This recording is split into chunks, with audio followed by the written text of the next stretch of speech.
My name is Brad Hall. I'm in my office today working on a video for you. I'm actually working on the video you're watching right now. This video is about a topic that I think pretty much everyone who's into shoes is gonna love. It's how to wear nice shoes in the wintertime. For me personally, wintertime is the total opposite of summertime. In the summer, I can put on a pair of nice shoes, hit the town.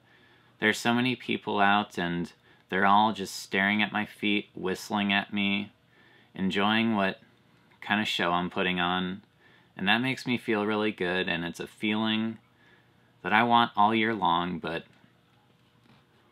I can't get it as much in the winter, and it kills me. The winter is such a tough time of year with all the salt, the snow, everything nasty on the ground. You don't want to damage your shoes, but I came up with a method to cope with those wintertime shoe blues that I think we all have right now. So first things first, find yourself a hot spot, somewhere that you know you can go and be seen. Make sure you're not wearing your cool shoes yet. Instead, wear a pair of boots. It's my Gore-Tex Nike Dunks from probably a decade ago. Now you're also probably noticing I'm carrying a cool pair of shoes. Those are my Yeezys, my Beluga 2.0s. As long as I keep them in my hands and not on the ground, they're not going to get wet. As soon as you get to dry ground, you're going to want to switch into those Yeezys. Make sure you get them on as soon as possible.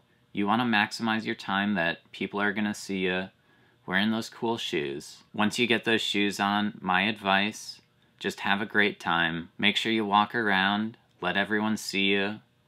Just really put on a show. Right before everyone's had enough of your show, that's when you're going to want to make your exit.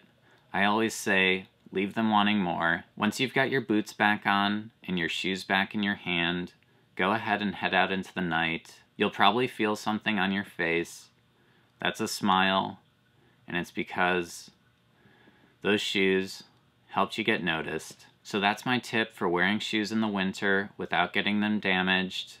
I hope you go ahead and try it out, because it's going to make you feel good. I guarantee it.